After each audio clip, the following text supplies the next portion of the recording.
এই হামের এই যে আমাদের শিশুরা মারা যাচ্ছে এর জন্য বিএনপি দায়ী, বিএনপির ডাক্তার সংগঠন ড্যাব দায়ী।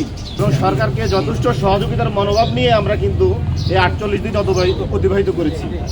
কিন্তু আমরা অত্যন্ত দুঃখের সাথে লক্ষ্য করছি যে এই সরকার 51% ম্যান্ডেট নিয়ে নিজেদেরকে বৈধ মনে করে আমাদের বৈধ শাসক হিসেবে তারা মানে দেশ পরিচালনা করে, অথচ তারা 70% জনগণের গণভোটের রায়কে তারা অস্বীকার করে।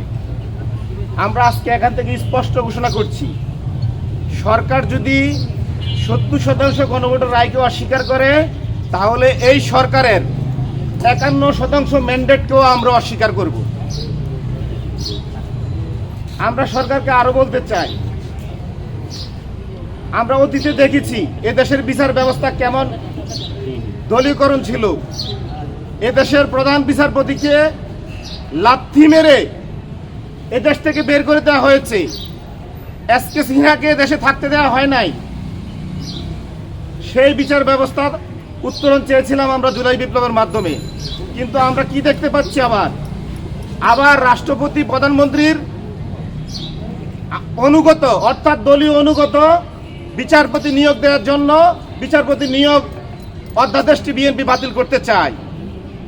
বিএনপি আবার নিম্ন আদালতকে দলীয় পকড়স্থ করতে চায়। আমরা অতীতে যেমনটি দেখতাম, বিরোধী দলের নেতারা কার রিমান্ড হবে, কার নামে মামলা হবে, এই সিদ্ধান্ত দিত আইন মন্ত্রণালয় থেকে। নিম্ন আদালতের বিচারকগণ সরকারের সিদ্ধান্তের বাহিরে, আইন মন্ত্রণালয়ের সিদ্ধান্তের বাহিরে কাউকে জামিন দিতেন না। আমরা এর উত্তরণের জন্য আমরা বললাম সুপ্রিম কোর্ট সচিবালয় অধ্যাদেশটি বলবৎ থাকুক এবং ইন্টারিম গভর্নমেন্ট এই সংস্কারটুকু করে গিয়েছিল। কিন্তু আজকে বিএনপি সম্পূর্ণ দলীয় উদ্দেশ্যে এই অধ্যাদেশটি বাতিল করছে।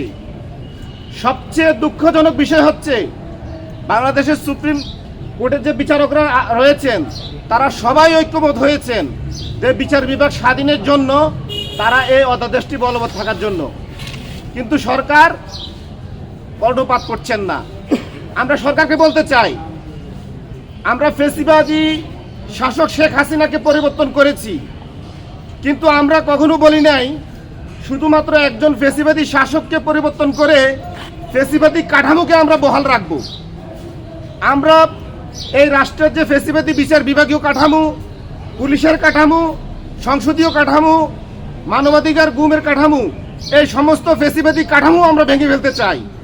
বিএনপি যদি মনে করে বিগত সরকারের শুধু একজন ফ্যাসিস্টকে বিতাড়িত করে ফ্যাসিবাদী কাঠামো দিয়ে দেশ চালাবে, তাহলে আমরা জুলাই যোদ্ধারা এটা কখনোই আমরা হতে দিব না।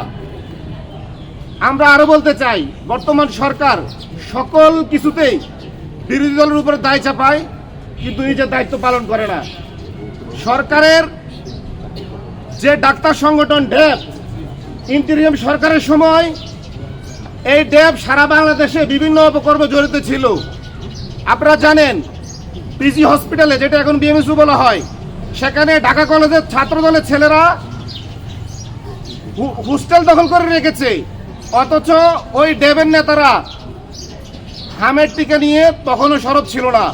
বর্তমান প্রধানমন্ত্রীর ওয়াইফ একজন ডাক্তার, এবং সরকারের মন্ত্রীরা বিভিন্ন আস্ফালনমূলক কথাবার্তা বলে, কিন্তু হামের টিকার যথাযথ ব্যবস্থা নেওয়া হয় না। এই দায়টুকু বিরোধী দলের উপর চাপিয়ে দেয়। আমরা এর তীব্র নিন্দা এবং ধিক্কার জানাই। আমরা মনে করি তারেক রহমান সাহেব, উনি তো রাষ্ট্র মেরামতের জন্য 31 দফা দিয়েছিলেন। উনি কি জানতেন না এই হামের সমস্যা হবে? উনি তো 2 বছর ধরে রাষ্ট্রের সাথে কোনো না কোনোভাবে জড়িত। উনি সরাসরি ক্ষমতা না থাকলেও ডক্টর ইউনূসের সাথে কানেক্টেড ছিলেন। এই হামের এই যে আমাদের শিশুরা মারা যাচ্ছে এর জন্য বিএনপি দায়ী, বিএনপির ডাক্তার সংগঠন ড্যাব দায়ী। আমরা আরো বলতে চাই, আজকে জ্বালানি সংকটে বাংলাদেশের মানুষের দুর্বিষহ জীবনযাপন করছে। সরকার এক মুখে বলছে দেশে কোনো জ্বালানি ঘাটতি নাই, পার্লামেন্টে তারা আস্ফালন দেখাচ্ছে।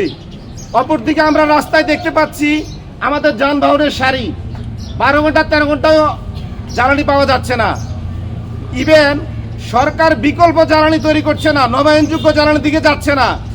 সরকারি স্কুল বন্ধ করে দিচ্ছে, ইউনিভার্সিটি বন্ধ করে দিচ্ছে, সরকারি প্রতিষ্ঠান বন্ধ করে দিচ্ছে।